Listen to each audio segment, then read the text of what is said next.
परमात्मा का बड़ा लाभ है कि हम धर्मों के पापों को उतार दिया जाए। छोटी मोटी सेवा, इस सेवा का कोई छोटा मोटा लाभ है, लेकिन मैं तो आप जानते हो कि किसी ने आपको बात को बताया और संतों की दया हमसे कलयुग के जीवों पर हो रही, उन्होंने धीरे धीरे ये सब भेद खोल दिया। तुम कहाँ के रहने वाले हो, तुम्हारी जीवात्मा कहाँ की है, कैसे हो, आ गई हो, किसने फंसा लिया, ये सब आपको समझ प्रसंग यही समझाता, यही बताता है, इसी और आपको संकेत करके ले जाना चाहता, क्योंकि आप सब याद नहीं किया। याददाश्त इतनी कमजोर हो गई कि आप उसे भूल जाते हो। जो भूल जाओगे तो दया भी तुम्हारे से दूर चली जाएगी। दया न मिलने का कारण हमारी भूल, जो हमने सदगुरुदाता दयालु के सत्संग बच्चों को बुला दिया, उनको कमी में नहीं उतार पाया, इसलिए आपको कोई लाभ नहीं मिला, आप उस लाभ से वंचित रहे। ये सबसे बड़ा जीवन का दुर्भाग्य, इससे बड़ा और कोई दुर्भाग्य नहीं हो सकता। और धीरे धीरे सत्संगों में आ रहे हो, सेवा कर रहे हो तो समझ नहीं आ रहा, नहीं असली लाभ यहाँ है, जहाँ लाभ के लिए कुछ देना नहीं पड़ रहा और ये लाभ हमको मुफ्त में मिला, क्योंकि जो मेहनत परिश्रम कर रहे हैं वो तो पिछले जन्म को कर्म कर्जे को उतार रहे हैं और ये लाभ आपको फ्री मिला,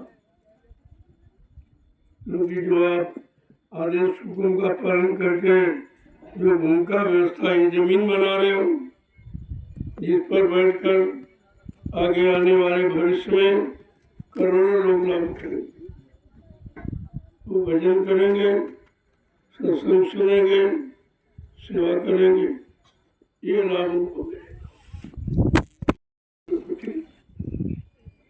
केवल गिनती में लगे भाई 100 चलिए पूरी हो गया। ये तो आपके मन को एकाग्र करने के लिए यह आधार बना दिया गया और कहा ये इतना बड़ा लाभ कि एक यानी डलिया पर एक माना स्वीकार, ऐसे पढ़ने वालों को मतलब यानी बोलने वालों को, डोने वालों को सब बोला। एक डलिया में कितने लोगों की सेवा जुड़ी, खुदने वाले की, भरने वाले की, उठवाने वाले की, लाने वाले की और डालने वाले, कितने लोगों की सेवा एक जरिए से जुड़ी हुई। पहले बात तो समझिए कि किस तरीके की ये व्यवस्था आपके लिए बनाई गई, जो किसी के दिल दिमाग पर बताना इसलिए वाजिब है कि आप जानते नहीं, इसलिए मैं बार बार इन बच्चों को आपके कान तक पहुँचाया जाएगा, धीरे धीरे कुछ न कुछ तो तुम्हारी समझ में जरूर आए। सब तो नहीं आ सकता है, इतनी क्षमता शक्ति आपके पास नहीं है कि संतों के सारे वचन एक बार में आप समझ लो, इतनी क्षमता जीव में नहीं, लेकिन धीरे धीरे किसी काम को करोगे एक दिन पूरा हो जाए। ऐसा नहीं, चलने वाला अगर थकावट महसूस नहीं कर एक नहीं अपनी मंजिल पर पहुंच जाएगा। तो मालूम है कि मंजिल कठिन है, भारी, दूरी बहुत है, मृत्यु लोक से सतलोक की दूरी बहुत है और वहाँ जाने के लिए कोई साधन नहीं। इसलिए संत महापुरुषों ने तो साधन लगाया, उन्होंने तो नाम का जहाज लगाया, लेकिन तुम जीव को शंका हो रही कैसे बैठे, पता नहीं ले जाए कि नहीं ले जाए, बीच में छोड़ देंगे, ये शंका और काम बिगाड़ रही है। और जिनको विश्वास है वो सवार है, वो आते जाते पड़ा। तो सारी व्यवस्था आपके लिए संत महापुरुषों ने बना के रखी। ये कहा था जिस दिन तुम्हें पूर्ण विश्वास हो जाए कि व्यवस्था हमारे लिए है, हमारी जीवात्मा के कल्याण के लिए, हमारी जीवात्मा को अपने घर पहुंचाने के लिए, उसी दिन आप स्वीकार करो, तभी आपको विश्वास हो। धीरे धीरे धीरे जब सत्संग में आने लगोगे, बच्चों को सुनने लगोगे, जीवन में कुछ थोड़ा बहुत अपनाने लगोगे, तो आपको जानकारी हो जाए। थोड़ा अपनाया तो इतना लाभ मिला, अगर पूरा अपना ले तो क्या हो, तो कल्याण ही हो जाए। यह सब चीजें आपके सामने हैं। अब इनको आपको समझना और छाटना, इसमें से कौन सरल है जिसको हम कर सकते। चलो वहीं से आप शुरुआत करो। रास्ता तो कठिन है, बड़ा बेहद जंगल है। काल माया ने जो मिलके बनाया, और ऐसा जाल किसी वैल्य के पास नहीं, जो कर्मों की अदायगी का जाल है, बना के संतों ने तैयार की। अगर जीवात्मा मान गई और समझ गई और शरण में आ गई तो काम जल्दी हो जाएगा, नहीं तो पछताना पड़ेगा और जीवन आपका ऐसे निकल जाए, होश नहीं आ गया। इसीलिए प्रचार किया जाता, सबके समय से सबके कान तक आवाज पहुंचा दी।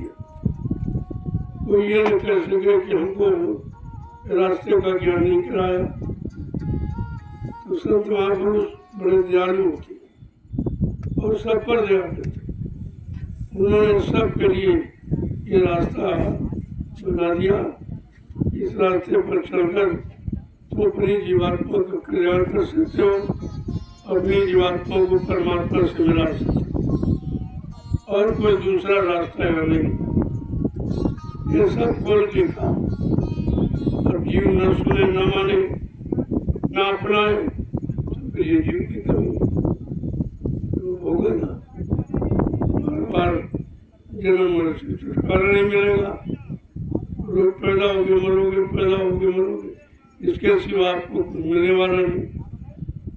इसलिए इन कर्मों को छोड़कर आत्मिक कर्म को, ये तो शारीरिक इंद्रियों के द्वारा आपने किया तो बार बार जन्मते मरते, क्योंकि जो किया उसका लाभ, जो किया बुरा उसका उसकी रानियां, ये सब के लिए रखा गया। तुमको इसमें से छाटना चाहिए कि हमारी जीवात्मा के कल्याण का रास्ता क्या। ये है सच्चे साधक की पहचान। वो कोई धन दौलत मान सम्मान नहीं छाटता, वो अपने जीवात्मा के कल्याण का रास्ता छोड़ता, जो सदगुरु ने समस्या के तैयार किया। और जैसे रास्ते पर चल पड़ेगा, धीरे धीरे एक दिन अपनी मंजिल पर पहुंच जाए। जिस काम के लिए हमें आपको मानव जीवन मिला, वो काम इस तरीके से, लेकिन कोई पूजा पाठ से नहीं होगा, क्योंकि कलयुग में पिछले युग के साधनों का निषेध है। संत महापुरुषों ने निषेध कर दिया, यानी हटा दिया, बर्खास्त कर दिया। क्यों ऐसा किया कि कलयुग का जीव कमजोर है, उसके बस की बात नहीं है कि सतयुग त्रेता द्वापर युग की साधना कर सके। ना तो उम्र आपके पास हो, ना आप में किसी तरह की कोई शुद्धता, सफाई, गंदा खान पान, गंदे विचार, गंदा देखना सुनना, उठना बैठना, बोलना चालना, ये सब गंदा, करना कराना, सोचना समझना सब गंदा। तो इसीलिए गंदगी में बंदगी भी नहीं होती और कोई गंदगी में मिलता भी नहीं, क्योंकि मिलने के लिए पहले आपको स्पष्ट कर दिया गया कि परमात्मा का दर्शन कौन करेगा। परमात्मा से कौन जीवात्मा मिलेगी? निर्मल मन जन सो मोहि पावे, और मोह छल छिद्र कपट नहीं माने। बिल्कुल साफ कह दिया कि जिसका मन निर्मल है वो हमको पाएगा। न धन वाला, न बल वाला, न बुद्धि वाला, न रूप वाला, न जाति वाला, ये कोई नहीं पाएगा। जिसका मन निर्मल पाक साफ पवित्र वो हमें पाएगा। तो आपको पता चल गया कि मन को निर्मल करना, मन को धोना, शरीर को नहीं। कपड़े में, शरीर में धोने में समय गंवाने बात, लेकिन जिसे धोना चाहिए उसके बारे में आपको जानकारी नहीं। और संत महापुरुष जानकारी दे रहे हैं कि सत्संग जल जो कोई पावे, मैलाई सब कट कर जाए। स्पष्ट कह रहे हैं कि सत्संग रूपी श्रद्धा का जल जिसे मिल जाए वही अपने आप को साफ हो जाए, सब गंदगी उतर जाएगी। ये सत्संग रूपी श्रद्धा तुम्हारे किए गए कर्मों की गंदगी काली को उतार सकती, और ये काम किसी के बस का नहीं। और सत्संग आपको सुलभ करा दिया, रोज मिल रहा, समय मिल रहा, 60 बरस से लगातार मिल रहा, लेकिन आप उस पर तवज्जो कोई ध्यान नहीं देते, तो आपसे सत्संग छूट गया। सत्संग छूट गया तो सदगुरु छूट गया, और सदगुरु छूट गया तो दया छूट गई, और दया छूट गई तो फंस गया। तुम्हारे फंसने का कारण भी है। यह सब विचार आपको करना, और इसी तरह आपको अपने मानव जीवन को निकालना। अगर इस तरह निकालोगे तो कोई दाग नहीं लगेगा, जो गंदगी है वो आपकी छूट जाएगी। सत्संग करोगे, सदगुरु का दर्शन करोगे, उनके वचनों आदेश को मानोगे तो कोई गंदगी नहीं रहेगी, ये साफ उतर जाएगी। तब जीवात्मा अपने घर पहुंचे। ऐसे कोई नहीं जा सकता। ये अल्लाह सल्लाह बचाने किताबें पढ़ने से और कोई शरीर की कवायद, ये इससे कुछ नहीं, क्योंकि शरीर की क्रियाओं से आत्मा नहीं जगी।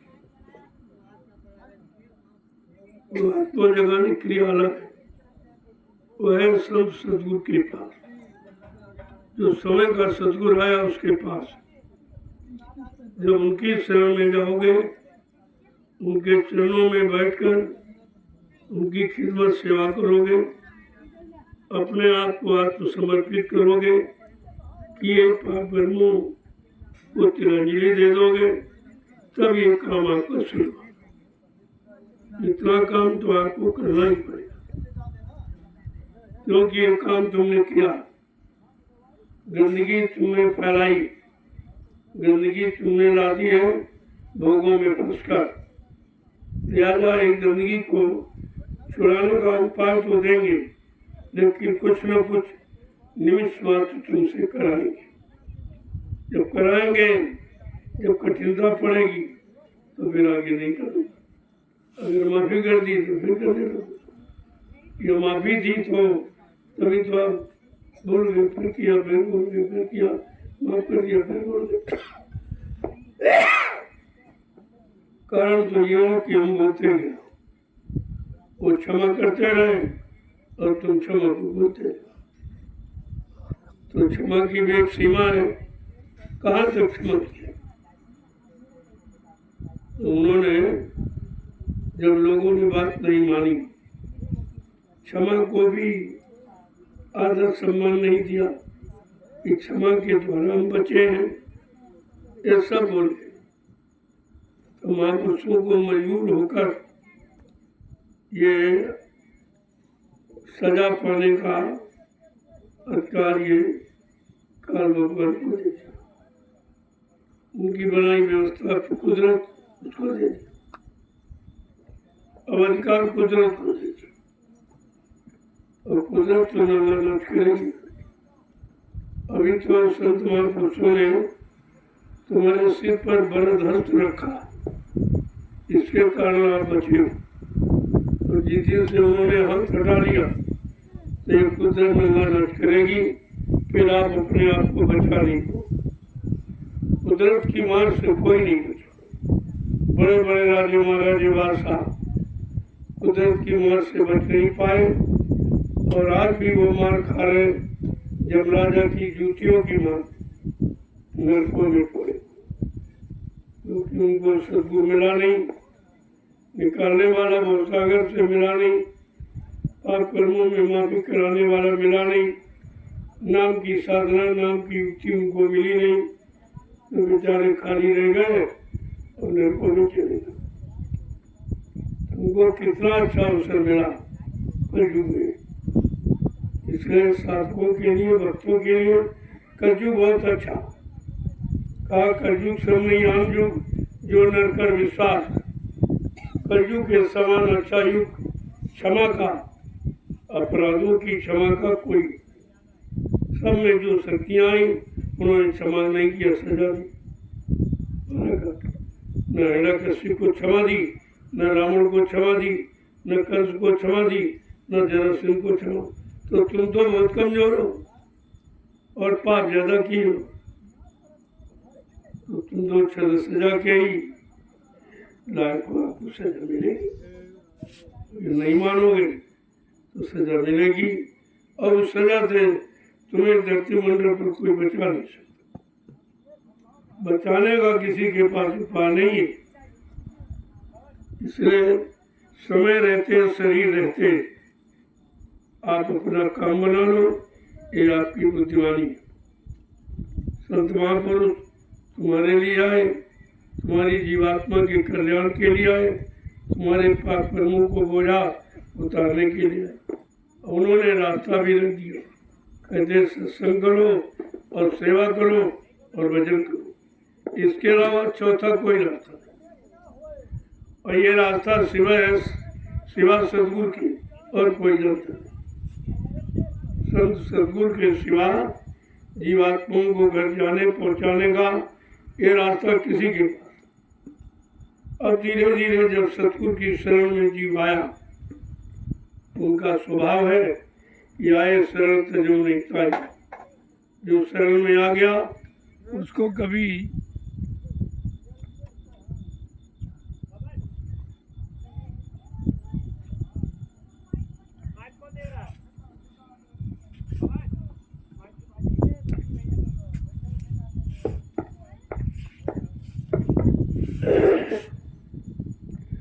जो उनकी शरण में आ गया था उसको कभी वो भगाते नहीं, टोकराते नहीं, उस पर दया करते।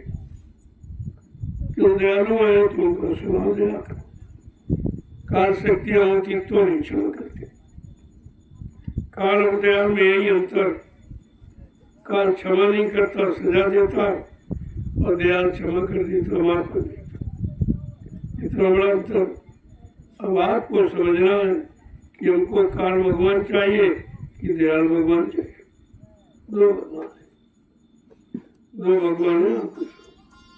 तुम किसको चाहते हो? काल को चाहते हो कि दयाल को? काल क्षमा नहीं करेगा, यानी सजा देगा, और दयाल क्षमा कर देगा, माफ कर देगा। अब ये निर्णय जीव को लेना है कि हम किन की शरण में जाए, काल की शरण में जाए कि दयाल की शरण में। काल के पक्ष पहलू में रहे कि दयाल के पक्ष पहलू में चले, यही निर्णय आपको लेना। धीरे धीरे ये मौका आपको दिया जा रहा, अंता काम करने का समय हो चुका। लेकिन अब दयालु अपनी कृपा दया मेहरबानी करके तुम्हें समय बढ़ा रहे कि किसी तरह से सारे जीव बच जाए, सबका कल्याण हो जाए, सबका लाभ हो जाए, सबका उद्धार हो जाए। लेकिन फिर भी तो जीव नहीं मानेगा। क्यों? इनको सजा पानी नहीं मानेगा, क्योंकि होनी है उनकी कि उन्होंने पापों का घड़ा भरा है, वो फूटेगा नहीं। अब जब घड़ा फूटने का कुछ समय आता है तो लोगों की बुद्धि कैसी हो जाती? जब जैसी हो तब तैसी मति होए, कार्य लेख की लेख को मेर सके लेख को, वो उनकी बुद्धि ऐसी हो जाए। कितना अच्छी सच्ची नेक बड़ी बात बताओ, उनके समझ में नहीं आता, क्योंकि उनको पाप का घड़ा भर गया और वो टूटने वाला। जब टूटता है तभी तो कहा कि बुद्धि खराब होती, ऐसे तो नहीं। तो कहने का मतलब है कि महात्माओं ने क्षमा का विधान रखा। उनके यहाँ मारकाट का विधान है क्षमा का, और आपको क्षमा किया जाता, लेकिन क्षमा करते करते तुम और बिगड़ जाती, तुम्हारा भाव और खराब हो जाता। इसलिए वो तो श्राप नहीं देते, वो तो मारकाट नहीं करते, लेकिन अपना हाथ हटा लेंगे दया का और कुदरत को सोच देते कि भाई ये काम अब तुम करो। और कुदरत का काम जानते हो तुम्हारे हित में नहीं होगा, उनका काम तो फैसले का, तो फैसला करेंगे। जब फैसला करेंगे तो वापस ले जाएंगे। इसलिए सत्संगठनों को एक एक वचन को ध्यान से, आज ये जंगल का सौभाग्य है कि पेड़ों को मिलना। जब इंसानों ने नहीं सुना, नहीं अपने जीवन में उतारा, नहीं लाभ लिया, तो ये जंगलों को सुना। यहाँ भी तो जीव है, यहाँ भी जीवात्मा, इन पेड़ों में जीवात्मा है, इसलिए पेड़ को आप काटिए। काटना नहीं है, छांटना का मतलब सुधारना होता। जो छाटा जाता उसको दोष नहीं सुधारा जाता कि ये बढ़ जाए, मोटा हो जाए, काम के लायक हो जाए, छाया के लायक हो जाए, फल देने के लायक हो जाए, इसलिए छाटना नहीं, लेकिन जड़ से काटना ही अपराध है। इस अपराध से लोगों को बचाया जाए कि जल ही जीवन है और जल बगैर पेड़ों के बरस नहीं सकता। इसलिए वृक्षारोपण सरकार ने भी चलाया कि अधिक से अधिक वृक्ष लगाए जाएं। वो पौधे अपनी अपनी ग्राम सभाओं में मुफ्त बेचते की जाकर ये लगा दो, किसानों से कह दो अपने खेतों में फसल की नहीं, ये लगा दो, ये फसल की खेती की। जब पौधे लगेंगे तो वाटर लेवल बढ़ेगा और मानसून टिकेगा, मानसून रुकेगा, बारिश ज्यादा होगी। लेकिन बात तो लोग समझते नहीं। तुम काट पीट कर थोड़ा बहुत धन मिल गया तो उससे क्या जिंदगी तुम्हारी चल जाएगी, और इसका खामियाजा आपको भरना पड़ेगा, क्योंकि उनमें जीवात्मा बैठी और निर्दोष है, बेगुनाह है, तुम्हारा कोई नुकसान भी नहीं करते, बल्कि छाया देते, फल देते, लेकिन छाया देने, फल देने के पहले तुम काट डालते हो, ये अपराध है, ये सजा है। समय सबका निर्धारित है, समय के पहले अगर तुमने कुछ कर दिया तो तुम्हारा अपराध माना जाएगा, इसलिए मना किया जाए। और वृक्ष लगाने का निरंतर अभियान सरकार का भी बढ़ रहा, सब जगह वृक्ष लगाए। कहते कि वृक्ष ही तुम्हारा सब कुछ देने वाला। जहाँ वृक्ष खूब होंगे वहाँ बारिश खूब, वहाँ का जल स्तर मतलब यानी बहुत ऊपर आ जाएगा, पानी की सुविधा हो जाएगी। ये सब पेड़ों पर निर्भर है। और आप पेड़ लगाना भूल गए। पहले लोग पेड़ लगाते थे, अपना बड़ा कर्तव्य समझते थे, कहते सबसे बड़ा पुण्य है, तो जगह जगह पहले लोग पेड़ लगाते और कुएं खुदवाते थे और पियाऊ बैठाते कि कोई आएगा रागी उसको पानी पिलाओ, नहीं तो बाल्टी लोटा रख देते थे। जो आता था बाल्टी से मतलब पानी कुएं से खींचा और पिया चला गया। कुछ लोग आते थे बाल्टी में पानी भरा और पेड़ों पर डाल दिया कि चलो हमारा भी कुछ सहयोग हो जाए। तो इस तरह का व्यवहार लोगों में था। इस तरह की भावना थी। अब तो भावना सब समाप्त। जब भावना चली गई तो आपकी भक्ति चली गई, भक्ति चली गई, सब शक्ति खत्म, कुछ नहीं बचा। अब आपको पुनः ये संदेश दिया जा रहा कि फिर से अपनी उसी मूल प्रथा में आ जाओ जो वृक्षारोपण की व्यवस्था थी। ज्यादा ज्यादा वृक्ष लगाइए। मैं ज्यादा ज्यादा भूमि पर वृक्ष ही लगवाऊंगा ताकि यहाँ का जल स्तर कभी नीचे नहीं जाए, पानी की कभी कमी न हो और शुद्ध पानी प्रदूषण रहित हो। ये वृक्षों का बहुत बड़ा काम। और सबसे बड़ी बात, ये वृक्ष ऑक्सीजन आपको देते, जो हमारे आपको प्राण शक्ति, हम सबकी प्राण शक्ति ऑक्सीजन ये पेड़ देते। ये बड़े बड़े पेड़ और ज्यादा, जैसे पीपल है, बरगद है, पाकर है, ये और ज्यादा ऑक्सीजन प्रदान करता। इनको लगाना अति अनिवार्य है, क्योंकि ऑक्सीजन की कमी हो जाएगी तो आपके फेफड़े कमजोर हो जाएंगे, लिहाजा मौत जल्दी हो जाएगी। इन बातों को बराबर ध्यान में रखें। तो ध्यान में रखोगे तो ये काम आपका सुचारू रूप से करता है। आज जो आप ये परिश्रम कर रहे हो, ये हिंदुस्तान का विश्व में कोई नहीं करता हो। आपका ये विश्व अभियान है आपको, और सबको ये शिक्षा देना कि हम आप सच्चाई, ईमानदारी और मेहनत, परिश्रम भूल गए, इसी से हम दुखी हैं, परेशान हैं। अपनी अपनी जगह पर जो जहाँ है, अगर ईमानदारी से परिश्रम मेहनत करने लगे तो फिर किसी चीज की कमी नहीं। कमी तो हमारे आप में, कि सच्चाई ईमानदारी रही नहीं, परिश्रम करना आप दिनों दिन भूल रहे हैं, तो परेशानी का कारण ये है। और जब तक ये लागू नहीं होगा, परेशानियां जाएंगी नहीं। ये सब आपके साथ में जुड़ा हुआ, लेकिन आप उससे पहले जुड़े थे तो आराम में थे, कोई बीमारी नहीं। इतनी मेहनत खेती में, काश्तकारी में, लोग घरों में, व्यापार में करते थे कि उनसे दिन भर रात पसीना निकलता है। शरीर की गंदगी पसीना के द्वारा, खून की गंदगी पसीना के द्वारा, यानी खून आपका बिल्कुल शुद्ध हो जाता। जब खून शुद्ध रहेगा तो बीमारी नहीं कोई होगी। बीमारी तो खराब खून हो जाता तभी होती। तो आपको इस पर विचार करना चाहिए।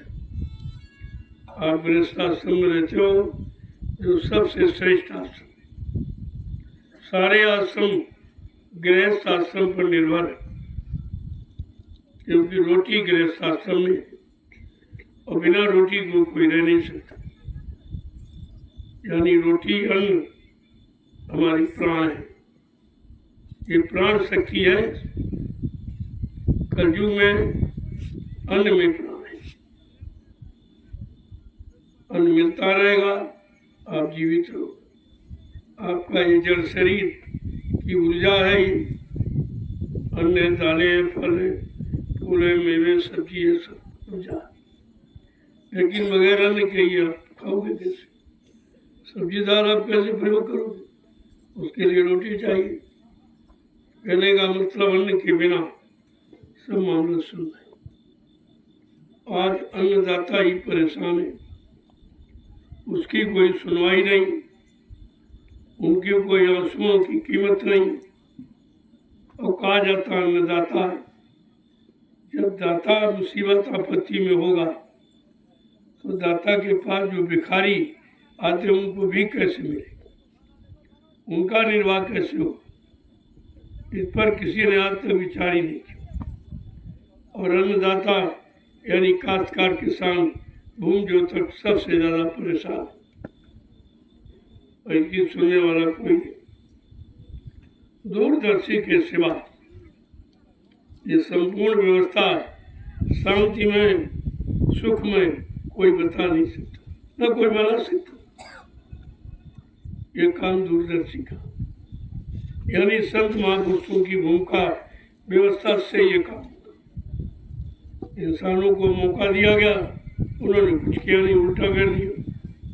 धर्म की जगह अधर्म बढ़ा दिया, शांति की जगह शांति, क्रांति भ्रांति बढ़ा दिया, दुख की जगह सुख की जगह दुख आ गया, झूठ की जगह पाप बढ़ गया, दानवता की जगह मतलब यानी मानवता की जगह दानवता बढ़ गई। ये सब आपका खराब हो गया। अब परिवार खराब, समाज खराब, देश दुनिया खराब। इस खराबी को कौन ठीक करेगा? समस्या तो इस बात की है, इस खराबी गंदगी को कौन दूर करेगा? बाबा जी ने पहले भी कहा, जब तक ये राजनीति लोग अपना हथियार नहीं डालेंगे और सरेंडर नहीं करेंगे कि मेरे बस का कुछ नहीं, न मैं न्याय दे सकता, न गरीबी दूर कर सकता, न महंगाई बेरोजगारी खत्म कर सकता, कहा है मेरे बस का। जब ये राजनीति लोग ये कहेंगे और अपना राजनीतिक हथियार डाल देंगे, कहेंगे मेरे बस का नहीं, तब व्यवस्था संत महापुरुषों के हाथ में चली जाएगी और वो सत्यु लाके दिखाएंगे कि सारी व्यवस्था सत्य में परिवर्तित हो जाएगी, शांति में परिवर्तित, सदाचार में, सद्भक्ति में, सद्ज्ञान में परिवर्तित हो जाएगी। फिर आपको किसी तरह का कष्ट नहीं। इसलिए संत महापुरुष पहले से आगाह कर देते कि जिस व्यवस्था में आप जीवन यापन कर रहे हो, जीवन यापन उसको देखो, और हमारी व्यवस्था जो आने जा रही, जिसके बारे में बता रहा हूँ, उसको समझो, तो आपको खुद ही समझ में आ जाएगा कि भारत जैसे धार्मिक देश में कैसी व्यवस्था की आवश्यकता, कैसे लोगों की जरूरत है जो व्यवस्था को सुदृढ़ मजबूत बना सके, व्यवस्था को व्यवस्थित ढंग से रखें और लोगों को लाभ दें। ये सब समझना है आप। मैं तो अभी केवल इशारा मात्र कर रहा हूँ, जैसे जैसे समय आता जाएगा आपको जानकारी देता हूँ। पहले अगर बता दूँ तो आप विश्वास नहीं करते। अब आपकी समझ में आ रहा कि जो कहा गया तुम्हारे सामने आ गया। अब सब लोग कहने लगे कि बाबा जी ने जो भी कहा वो सब वही हो रहा, और कुछ हो ही नहीं रहा। अरे भाई, संत कभी झूठ थोड़ी बोलते, वो तो आने वाले समय की जानकारी ही देते कि कितना खराब समय आ रहा, और तुम हंसी मजाक समझते हो कि ऐसे ही कहते। इनको क्या मालूम, तुम्हें क्या मालूम, महात्माओं की दिव्य दृष्टि खुली होती, उसी से देखकर ही तो आगाह करते। अगर दिव्य दृष्टि तुम्हारी खुल जाए और तुम भी भूत वर्तमान को अपनी जगह से बैठ कर ही देख लोगे, लेकिन दिव्य दृष्टि खुलनी चाहिए, और दिव्य दृष्टि बिना संत महापुरुषों के यहाँ कोई खोल नहीं सकता, किसी के बस की बात नहीं। इसलिए आपको संतों की तलाश करनी चाहिए, उनकी शरण में जाना चाहिए, उनके वचनों को मानकर अपना जीवन सुधार लेना चाहिए। ये तो अच्छी दवा है बिना पैसे कि जीवन सुधर जाए, खान पान सुधर जाए, भाव विचार सुधर जाए, मन बुद्धि चित्त सुधर जाए। इससे बढ़ के और कौन सा सुधार, और सुधार किसे कहते? लेकिन पिछले युग जैसा संघार से सुधार नहीं। संघार कभी सुधार नहीं होता, तो हत्या, वो हिंसा है, जिसको संतों ने स्वीकार नहीं किया। इसीलिए उन्होंने इस खूनी क्रांति को अपने परिवर्तन में स्थान नहीं दिया। का खूनी क्रांति के द्वारा कलयुग में परिवर्तन नहीं होगा। कलयुग का परिवर्तन वैचारिक क्रांति के द्वारा लोगों के भाव विचारों को बदल दिया, उनका बोलना, देखना, सुनना, उठना, बैठना सब बदल जाएगा।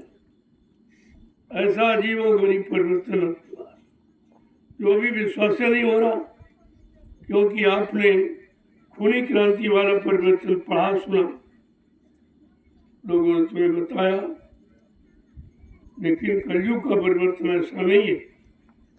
कलयुग में संतों का पदार्पण हुआ और संत दयाल देसियाते ले आ जा, वो दया से काम करे, वो रहम और दया से परिवर्तन करेंगे, वो मारकाट हिंसा करके परिवर्तन नहीं करेंगे।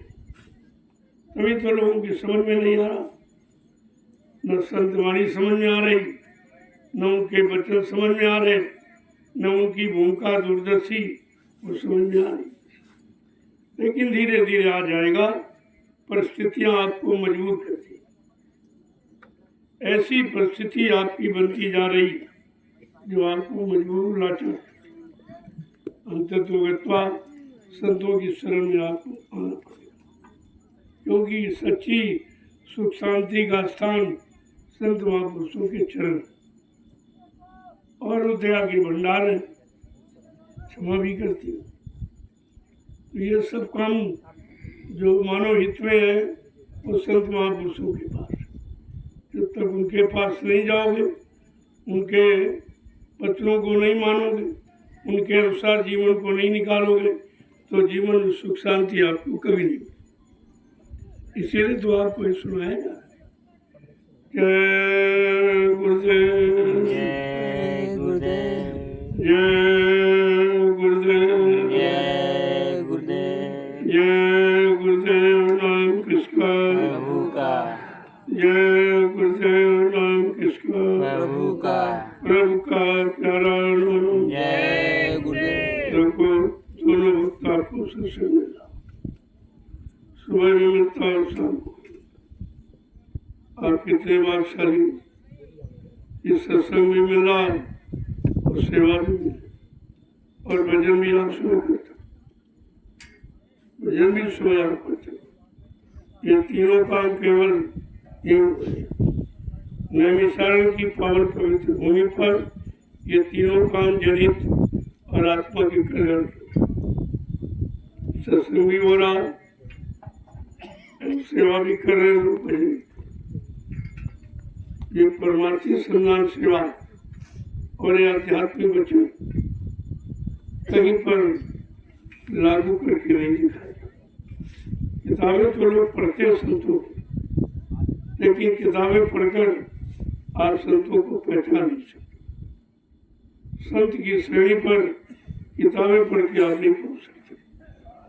ये तो उसकी करनी है, और करनी कराने वाले जब तक संत महापुरुष नहीं मिलेंगे तब तक हम नहीं पहुंच सकते। ये सब बातें ध्यान में आपको देना चाहिए। सारा हिंदुस्तान सुन रहा है, लेकिन कोई समय बोलने वाला नहीं। सबकी जवान में ताले लग गए कि जो तुमने कहा वो तुम्हारा सब झूठ निकला। अब वो प्रथा ने, राजनीति लोगों ने जो भाषण किया वो सब झूठ हुआ, कुछ नहीं हुआ। धार्मिक लोगों ने जो प्रवचन किया वो भी कुछ नहीं हुआ, उनका भी झूठ निकला। लिहाजा अब दोनों की वाणी विराम होगी, अब कहने लायक नहीं हो, क्योंकि लोग कहेंगे तुमने कहा पूजा करो, पाठ करो, हमने किया, हमारी बीमारी और बढ़ रही, परेशानियां और बढ़ रही, लड़ाई झगड़े और बढ़ रहे, मारकाट हिंसा और बढ़ रही, चोरी डकैत कत्लेआम व्यभिचार कुपचार और बढ़ रहा, चरम सीमा को क्रॉस कर रहा। तो तुम्हारे कहने बताने प्रवचन से क्या लाभ होगा? अब वो भी शर्मिंदा, अब कहीं से कोई आवाज आपको केवल नैमिषारण्य की पावन पवित्र भूमि से आपको ये लाभ पाने की आवाज मिलेगी, और कहीं से आप लोग आए हो सेवा से वंचित हो, क्योंकि हो सकता आगे आपका शरीर न रहे तो फिर सेवा कैसे करोगे, छूट जाएगी। इसलिए शरीर रहते सेवा भी कर लो, सत्संग सुनकर अपने में समझ पैदा कर लो, बुद्धि में विवेक ज्ञान ले आओ, अच्छा रहेगा। और धीरज से आत्मा से परमात्मा का भजन, ये सबसे अनिवार्य। और सबसे सरल है, क्योंकि आपको कुछ सामान नहीं इकट्ठा करना। परमात्मा की प्राप्ति में कोई सामान, कोई रुपया, कोई पैसा किसी की आवश्यकता नहीं। तो परमात्मा पाने के लिए ना तो आपको मंदिर बनाना, उसने बना बनाया ये मनुष्य मंदिर आपको दे दिया। क्या दिया था? तुमने पैसा बना था, बिल्कुल निःशुल्क आपको दिया। और इसी में अपनी चेतन मूर्ति जीवात्मा को बैठा दिया। इसका भी पैसा आपसे नहीं लगा। और ईंट पत्थर का मंदिर बनाते हो तो मंदिर में पैसा, और मूर्ति खरीदो उसमें पैसा, और वो मूर्ति तुम्हारा कोई काम नहीं है, क्योंकि वो जड़ है। वो पत्थर कभी काम करेगा, पत्थर कभी बोलेगा। इतना झूठा प्रचार करके भारत की जनता को गुमराह किया कि पत्थर में प्राण प्रतिष्ठा की जाए, और तुमने मान लिया। अगर शरीर से प्राण निकल जाए कोई वापस नहीं कर सकता, और ये पत्थर में प्राण प्रतिष्ठा कितना झूठ है। क्या इससे बड़ा कोई झूठ गुमराह करने वाला कोई और रास्ता है? आपको समझना चाहिए ये सब काल माया का जाल है। इसी जाल के ये सब फंसाने वाले सहयोगी हैं। ये तुम्हारा काम नहीं करेंगे, तुमको जाल से निकलने वाला काम नहीं बताएंगे, फंसने वाला बताएंगे। इसलिए आपको बड़ा सचेत रहना। जय गुरुदेव, जय गुरुदेव, जय गुरुदेव, जय गुरुदेव, जोर से बोलो, जय गुरुदेव, सब मिल बोलो, जय गुरुदेव, बोलना होगा, जय गुरुदेव, अभी से बोलो, जय गुरुदेव, दुख दर्द से हरेंगे, जय गुरुदेव, सब कष्ट मिटेंगे, जय गुरुदेव, सुख शांति भी देंगे, जय गुरुदेव, सबके दाता, जय गुरुदेव, सबके मालिक, जय गुरुदेव, प्रेम से बोलो, जय गुरुदेव, ये नाम नहीं इंसान का, ये नाम है प्रभु का। इन बातों को गांठ में बांधो। ये कहीं किसी के मुख से ऐसा उच्चारण नहीं सुना। उनके यहाँ तो कहते सीताराम की जय, राधे श्याम की, शंकर जी की जय, हनुमान जी, अपनी जय की चिंता नहीं। जो काल नित्य पराजित कर रहा, मन भी तुम्हारा पराजित कर, उसकी चिंता नहीं है कि हमारी जय विजय कैसे हो। ये सब यही मतलब यही तो जड़ता है। इसी जड़ता से निकलना आपको कोई नहीं बताएगा। केवल संत महापुरुषों के वचनों को सुनकर आप जड़ता से निकल सकते हैं, और कहीं रास्ता भी नहीं। जय गुरुदेव, जय गुरुदेव। अब आपकी रात्रि परमार्थी संधान सेवा पूरी। धीरे धीरे जो लोग थक गए हैं और बैठे हुए हैं, वो आकर अपनी सेवा का मार्ग बता दे। वैसे दो डलिया आपको डाली है, एक मेरी एक अपनी, और एक डालने के बाद आप ऐसा ले लीजिए, अच्छा रहेगा। कुछ विशेषता होनी चाहिए। बाद में से को डलिया डालिए, लेकिन दो की विशेषता है। ये दो की विशेषता क्योंकि थके में जो कोई काम को उसका बहुत महत्व है। आज आप थक चुके हो, बैठ गए, तो आपसे कहा कि दो डलिया आपको डालो। एक मेरी एक अपनी, मैं तो इतना मोटा हूँ कि ये परिश्रम नहीं हो सकता। मैंने बहुत किया, उतना तो आप कर नहीं सकते। अगर किया न होता तो इस सेवा का लाभ कैसे आपको होता। एक तरफ करके आपसे करवा रहा हूँ, और ये सब किया गया और मथुरा का आश्रम से नहीं बन गया, बहुत मेहनत। और परिश्रम बहुत थोड़ा, इतनी मिट्टी कठोर है वो कि खती नहीं, और पानी भर जाए तो बह जाती, कठोर हो जाती। तो उस कठोर मिट्टी को खोद खोद कर 1-1 किलोमीटर की दूरी से डलिया लाकर उन गड्ढों को भरा गया जिसमें हाथी डूब जाते। इतने बड़े बड़े गड्ढे समाधि स्थल के सामने थे, उनको भरा गया। ऐसा नहीं कि आप इसे करवाया जाए, ये किया गया तब आपसे करवाया जाए। मैंने 8-10 घंटे लगातार बारह चला, क्योंकि आदेश ऐसा था कि बदल नहीं करना। आदेश सर्वोपरि है, शायद आंखों में चारे पड़े कुछ भी, लेकिन आदेश आदेश है, उसका पालन किया। आदेश आदेश से अलग नहीं हुआ, क्योंकि आदेश की गुरुवत्ती है, आदेश पालन करना ही वजन है। तो उसको अगर छोड़ दिया जाएगा तो वजन छूट जाएगा, इसलिए आदेश सर्वोपरि। अब आप लोग दो डलिया डालो, 2 डलिया डालिए आप और आ जाइए। सारे लीजिए, क्योंकि आपको मिला नहीं होती। मैं उधर आ नहीं पाया, उधर प्रसाद आई जगह और सन्नाम सेवा चल रही, वहाँ चला गया, वहाँ प्रेमियों को प्रसाद दिया, काफी रात हो गई। हमने चलो इनको बात दे दी, दया तो आपके साथ है ही, प्रसाद कभी नहीं सकता। जय गुरुदेव, जय गुरुदेव। आवाज की रात्रि परमात्मा संधान सेवा, एक विशेष आदेश 2 डलियों के डालने के बाद ये विराम ले रही है। कल समय से फिर आपको सेवा भी लाना है। इरादा ये रखो कि सेवा हमेशा मिलती है, ये अपने अंदर विचार करो।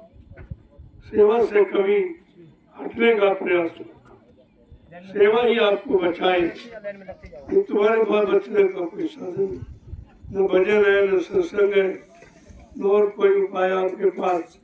और यही सेवा, इससे अगर छूट गए तो फिर आपको क्या मिलेगा। जय गुरुदेव, जय गुरुदेव। जल्दी हाथ पूरा करो तो और आ जाओ आप। धीरे धीरे ये परमात्मा संधान सेवा का लाभ ले लो, ताकि आपकी थकावट दूर हो जाए। राजू अरे सर ये तो क्या बताए, यही कहने गाया करो भाई।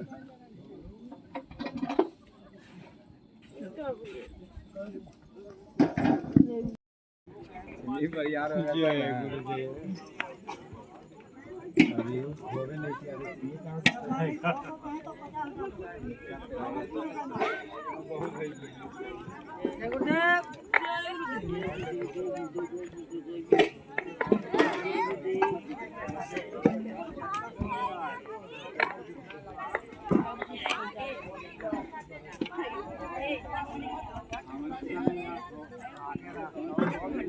हमारे तो हो गए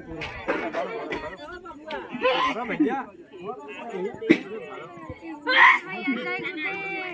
जय